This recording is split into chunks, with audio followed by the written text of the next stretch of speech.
Welcome to the Collide Kids podcast, hosted by Christen Clark.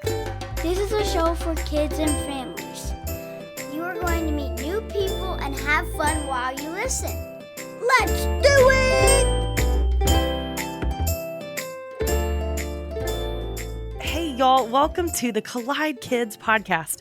I'm your host, Christen Clark.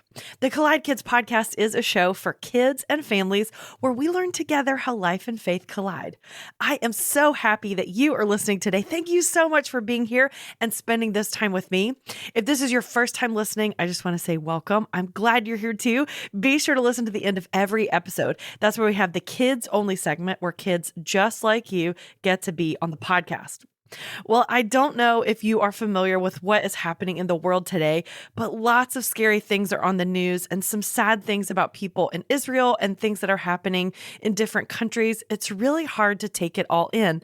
And with all the news and information and things we're hearing from all different sources, it's really hard to know how to think and how to figure out what is true. So that's why I'm thrilled today that we have a very special guest who's going to help us with this. Her name is Kathy Gibbens. She loves teaching people how to think well. As a homeschool mom, one of her goals has been to teach her daughter how to think, not just what to think. Kathy's daughter was in 7th grade when the pandemic broke out, and that year they read a book about logical fallacies. To Kathy's surprise and delight, her daughter started to be able to recognize bad thinking everywhere. That's when Kathy realized that people who are trained to recognize truth and foolishness are impossible to fool. Our world desperately needs people who can think well. And so she started the Filter It Through a Brain Cell podcast, which gives short, fun episodes that teaches teens and their parents how to recognize bad thinking, practice media discernment, and think well. As a Christian, Kathy believes there is truth. We can know that truth, and it is our honor to search it out. And when parents and kids learn these fun, simple skills of logical thinking, it gets really easy to do. You guys, I am so excited for you to hear this conversation with my friend and fellow podcaster, Kathy Gibbens.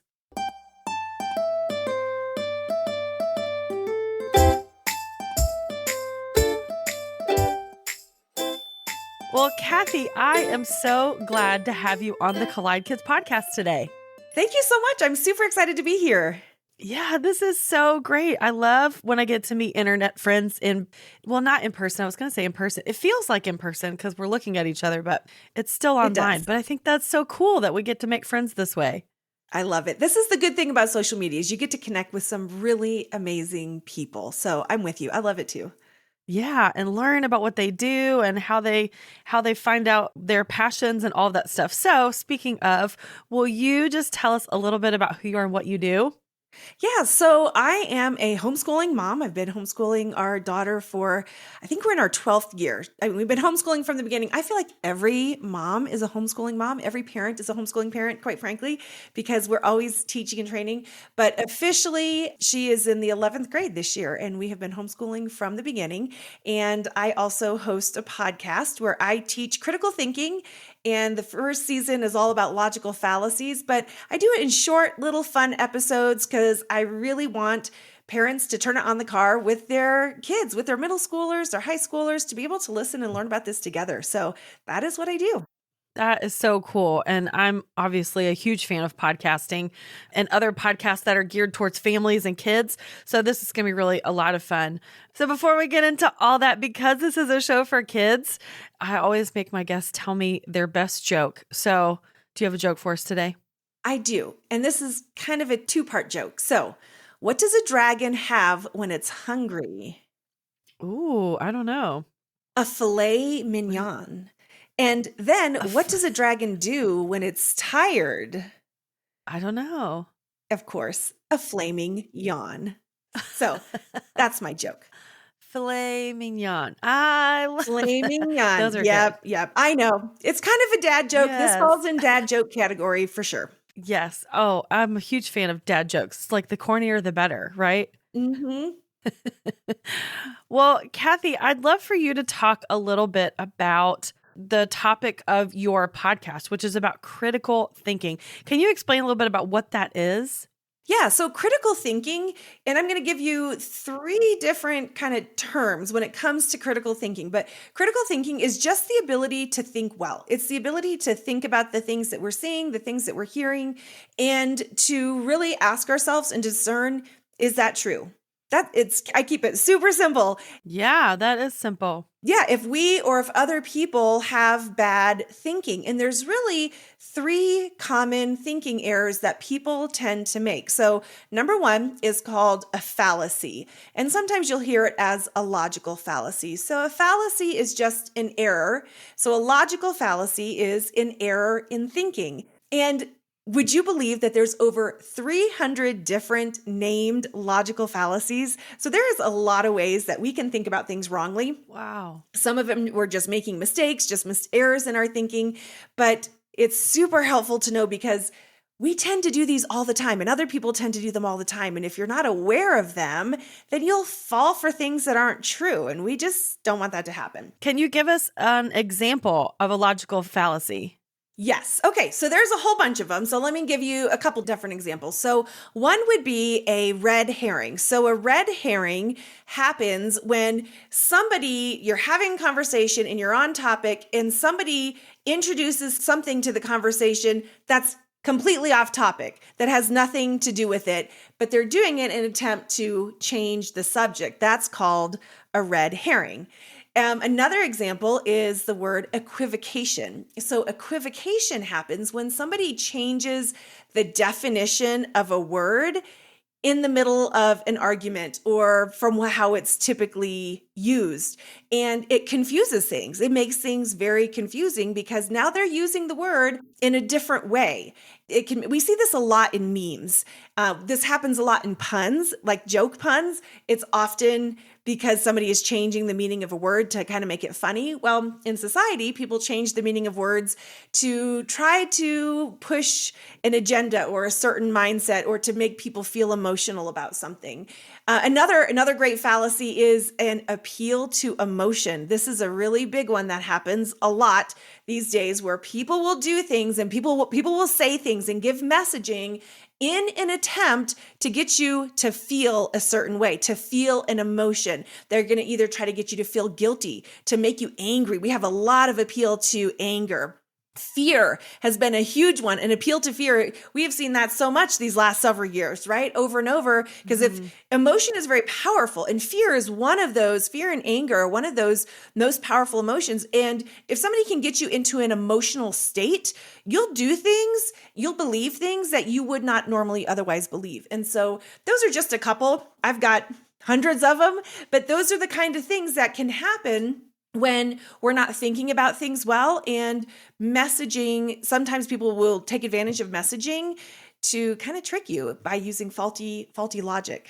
Interesting. I love that. And I guess we often get bombarded with a lot of this stuff. And so it's really important to have those critical thinking resources, I guess. So how did you become interested in logic and critical thinking and all of that?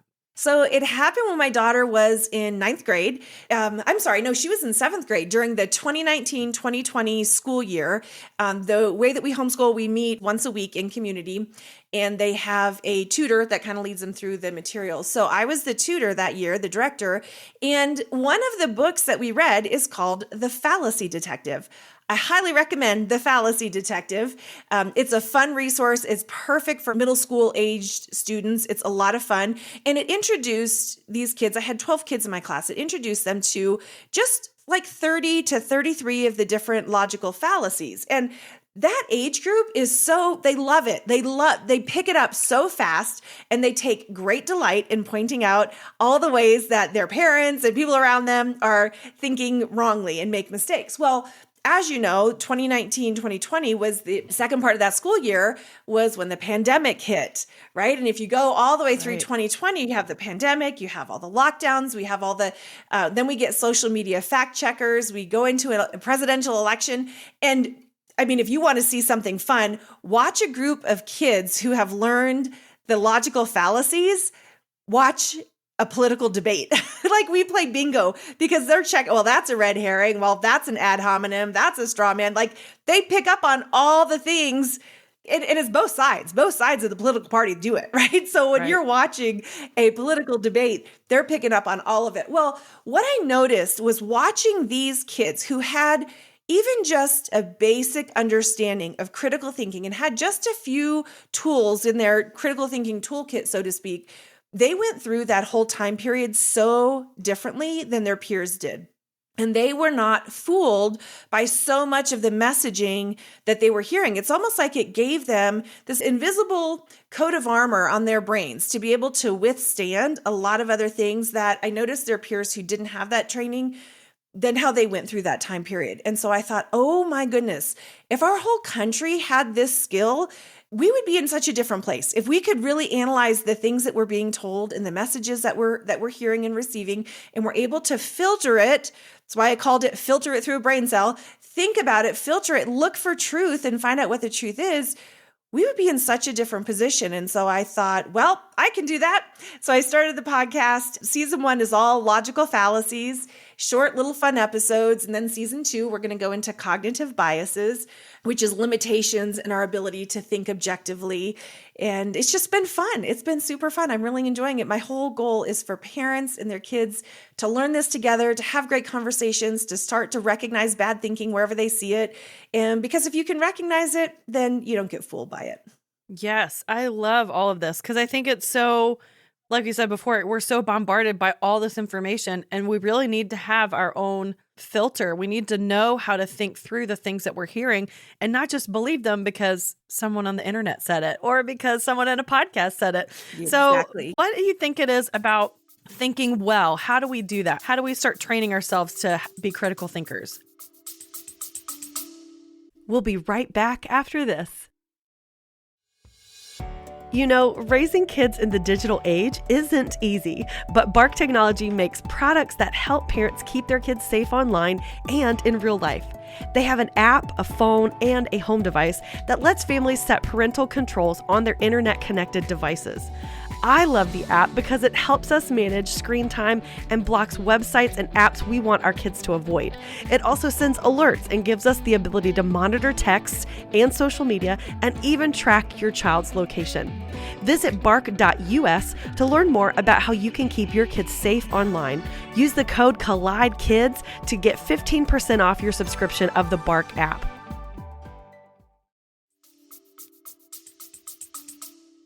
The number one tool that I like to teach is 3 things.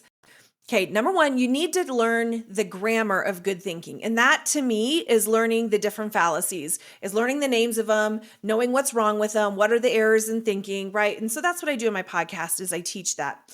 So that's number 1 is having the grammar. Number 2 is asking good questions. This is the skill. This is how you practice good thinking is by asking good questions. And I've got sets of questions that I like to teach because if you can ask good questions and you're willing to ask good questions and really say, okay, well, let's just find out what the answer is, not just be emotional about it and come up with the answer that I think it is or that I want to hear. But if you can be really good at asking questions and looking for good answers for questions, that is going to lead you on the road to being able to think well about the things you're seeing, hearing, and reading.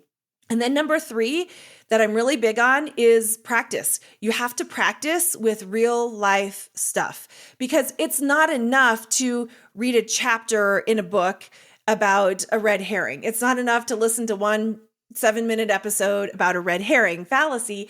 You have to practice it and you have to practice recognizing it and seeing it. And so I like to make resources available for families as well to be able to practice with real world stuff. Okay, here's a headline. Here's an article. What do you think? So often I'll take my phone as I'm scrolling on social media because my daughter doesn't have social media yet.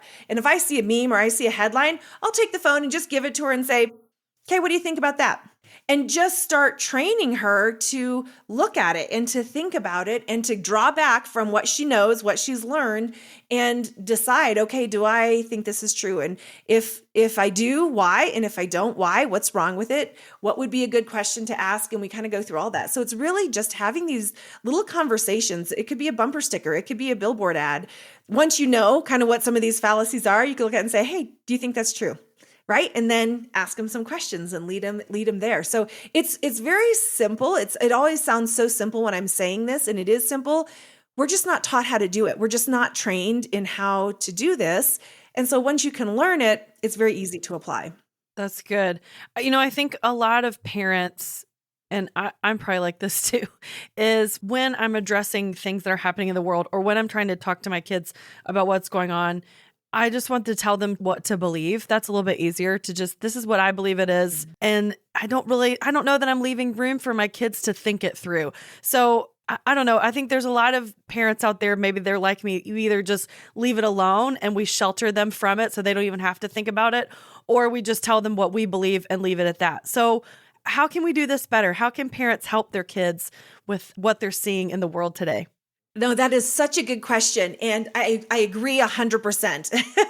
Okay, so two things. Number one, I think there's a place for both. There is a place for telling your kids what you believe about something and for giving them context for things. So this is something my dad used to do. And when we were growing up, my siblings and I hated it. It was so annoying, of course, right? Because everything's annoying when you're when you're growing up with your parents. But what he used to do is what we used to call narrating. He would narrate everything for us. We would watch movies and he would make comments about the things that what was happening or what people were doing or about the character of the people or their decisions. And as we're driving, he would comment on the billboards and on actions of other people. And we're like, we can see, we know, Dad, right? Because we know everything.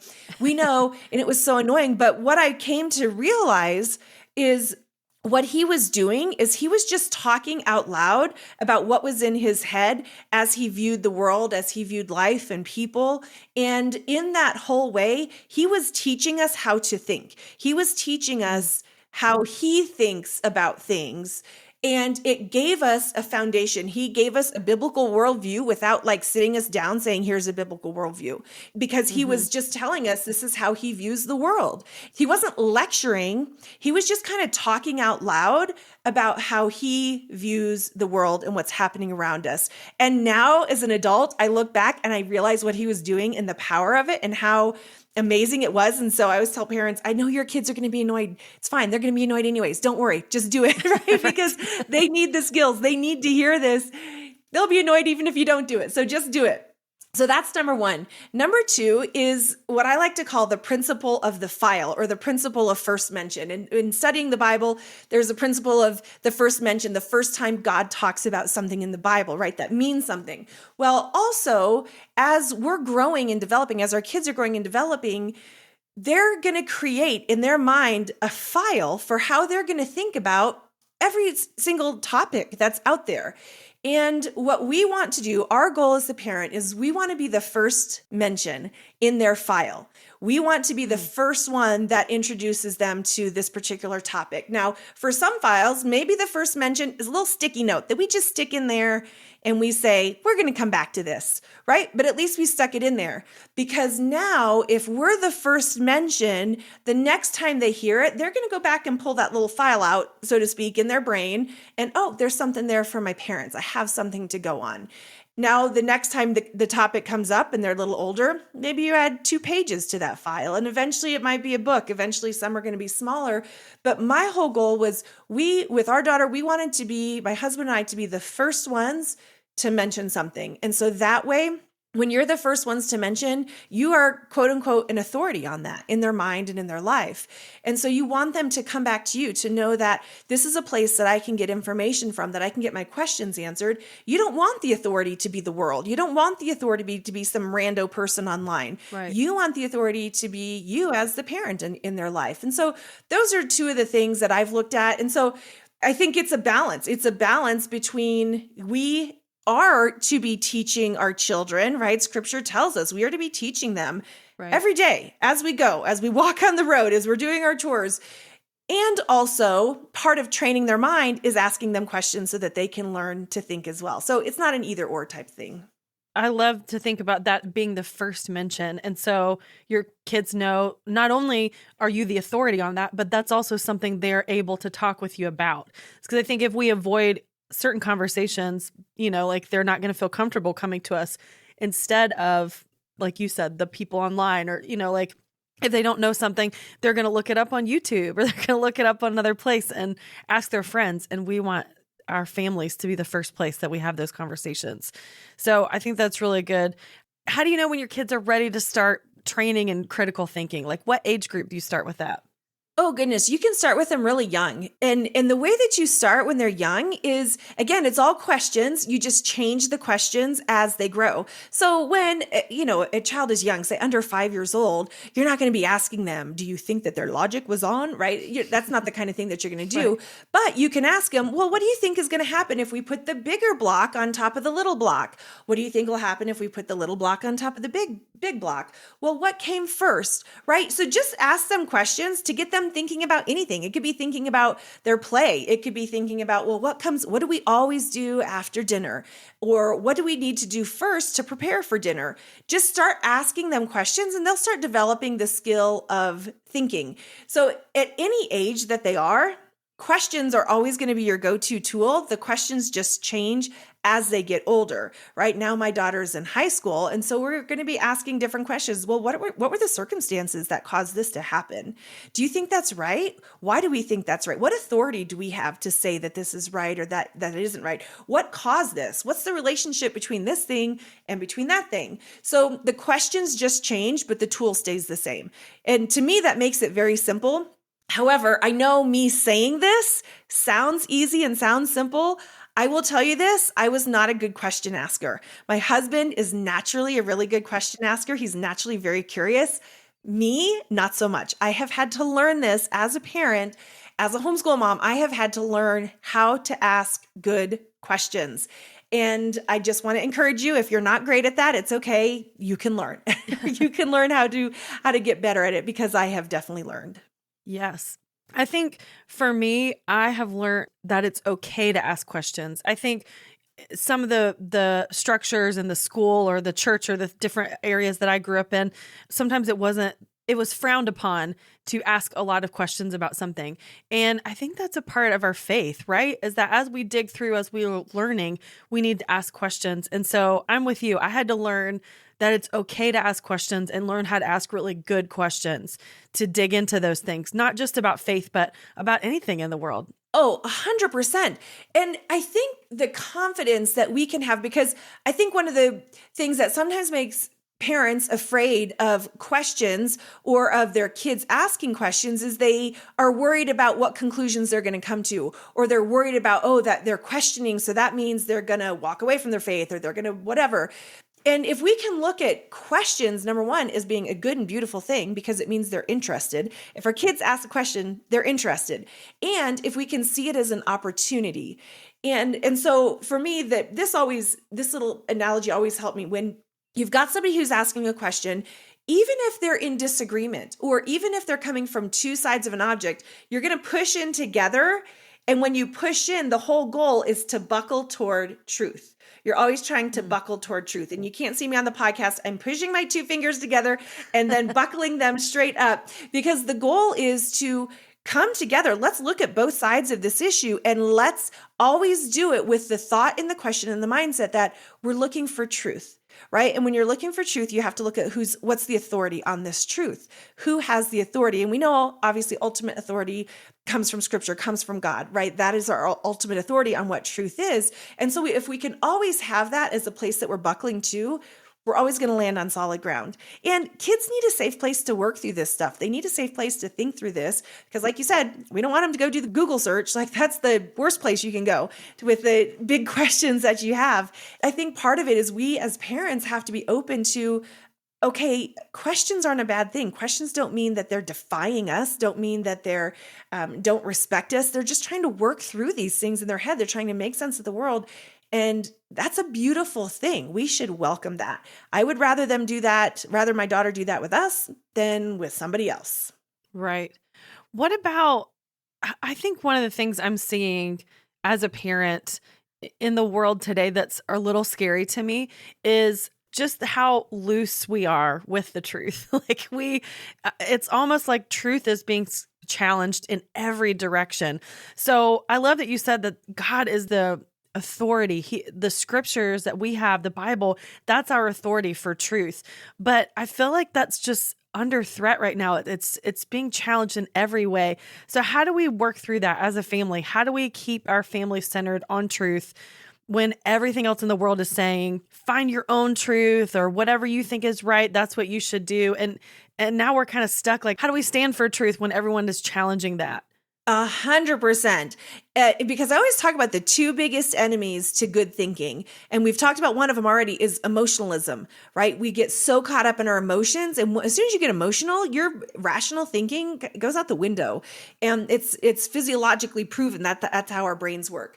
So that's one. The second one is relativism. And that's exactly what you mentioned. And actually that's one of the fallacy. It's called the relativist fallacy. The fallacy being, my truth is my truth. Your truth is your truth. There is no absolute truth. Well, so that's saying that 10 opposing things could all be true at the same time if I believe that it's true, right?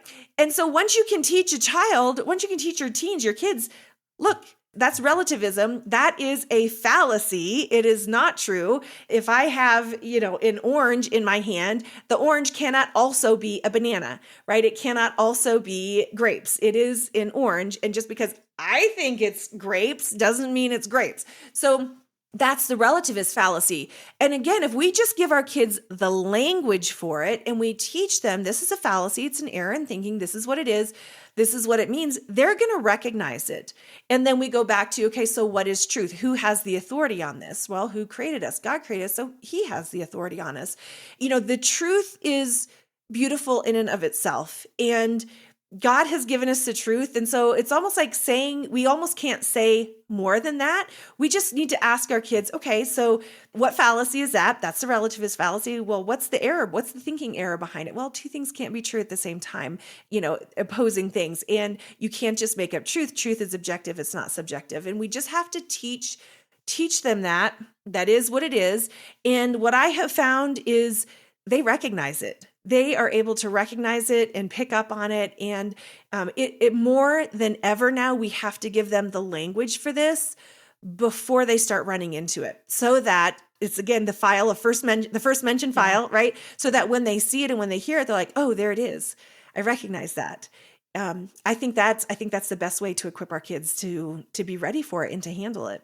Yeah, I think that's so good. And especially in the world we're in today, all these things are happening all around the world. We're seeing things on the news.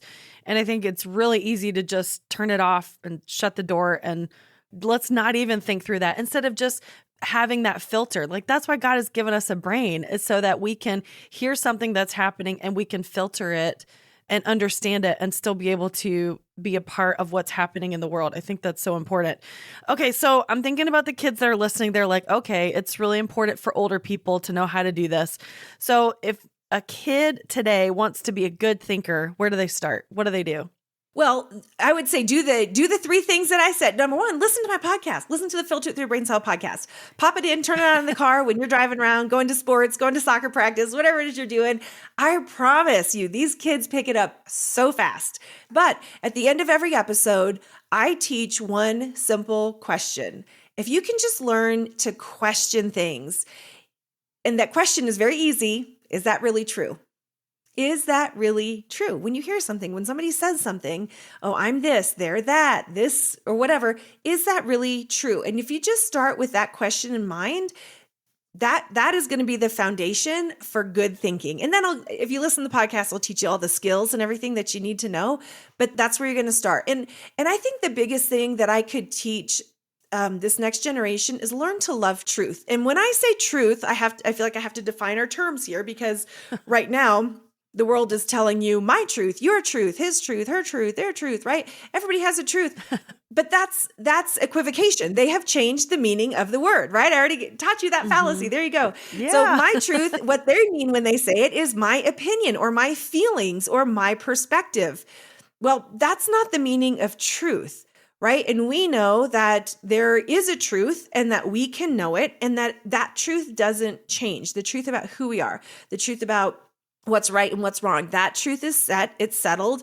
We can know it and it doesn't change. And so when we can know what that is, and when we can say, well, what is true and what's not true, now we are able to filter those messages that we're getting and ask ourselves, is that really true? Well, no, it's not.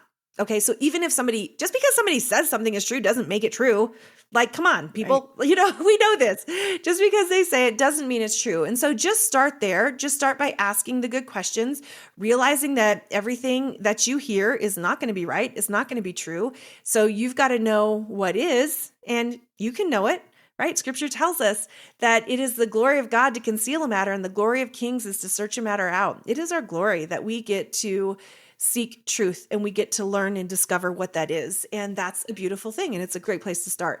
And we can't believe the world when it tells us that if you speak truth, if you say that truth is objective, that it makes you a hater. Okay, there's another word that has been equivocated.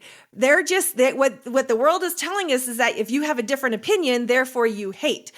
That's not the definition of the word. That's not what it means. And so again, you see how just knowing this one logical fallacy has already come in several times just in this conversation, and it comes in over and over again. So that's where I would start, and just practicing, just practice asking, well, is that really true? Why or why not? And go from there. That's so good. And where can our listeners find out more about your podcast? It's on almost any podcast player. It's called Filter It Through a Brain Cell, which is my way of saying think about it, and you can find it just about anywhere. That's so good. I'm so excited for our listeners to check out your show. I think that's going to be so fun for them to learn together as a family. Kathy, thank you so much for being on the show today and sharing about the critical thinking. Now I'm going to be thinking about thinking for a little while. So I'm excited about this and excited to listen to your show too, so I can learn. Before I let you go, I always like to ask my guests to share a memory from when they were a kid. So do you have a memory you want to share with us today? I do. So I kind of had an interesting growing up years. My parents were missionaries, and while we didn't ever live overseas, we did take short-term trips. So I have lived months of my life in the jungle. And when I say in the jungle, I mean like living in the side of a river, up in a hut with no walls, bamboo floors, thatched roofs. We had to sleep with mosquito nets because bugs would drop and fall out of the thatched roof onto us. And one of the coolest experiences that I got was we spent some time in the jungles of Papua New Guinea, and I got to meet a real life cannibal. There's not many of them left anymore. I don't even know if there would be today, but there was this older gentleman in one of the tribes that we visited that tribe used to practice cannibalism because that's just what they did.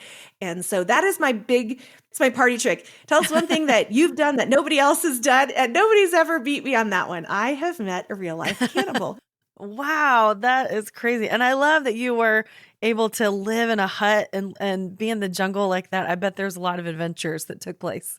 So many adventures. And as kids, of course, myself and my siblings, we loved it. We thought this is the best ever. What an adventure.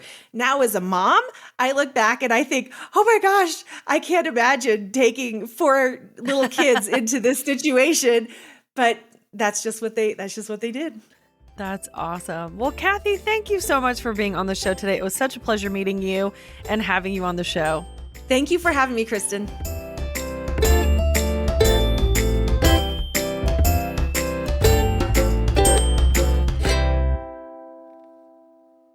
Wow, that was so fascinating to me. I loved learning today about telling the difference between logical fallacy and the truth. It is so important to be able to determine the truth, and we want to train our young people, our kids, our teens to discover this tool of critical thinking and how it can change the way we see the world and help us to think better.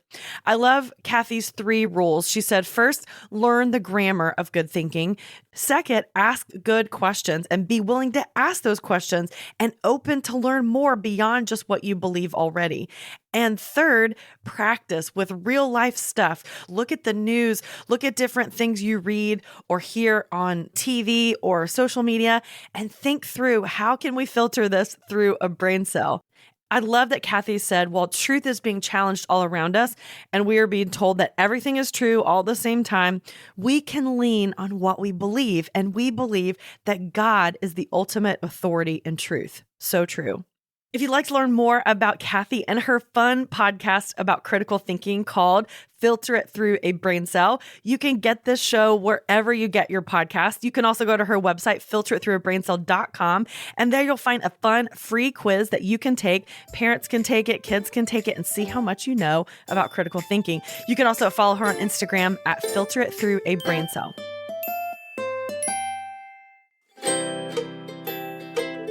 Well, now it's time for the kids only segment. This is the part of the show where you get to be on the podcast.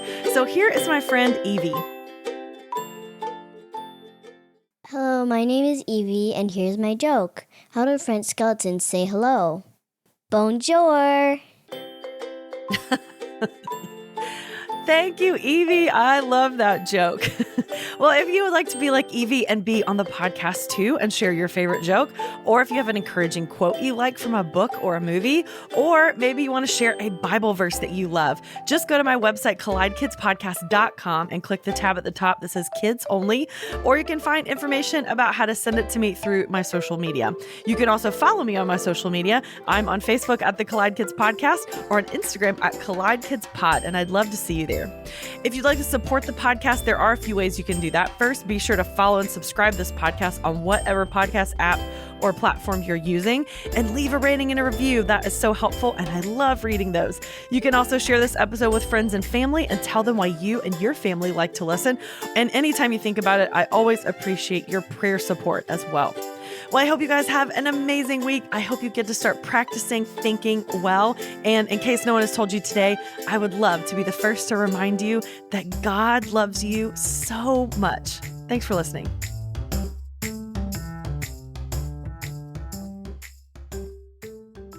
You don't have to go very far looking for bad news because somehow it just finds you. So finding peace in the chaos can be really difficult, but it doesn't have to be because the River mobile app exists. The River is a Christian music radio station dedicated to playing music to help you get through life's toughest moments or life's happiest moments and everywhere in between. And all from artists who love Jesus and are real people just like you. Listening is easy. You can download it wherever you get apps from. Just search 1049 The River or listen online at riverradio.com. And know that The River is proud to partner with the Collide Kids podcast.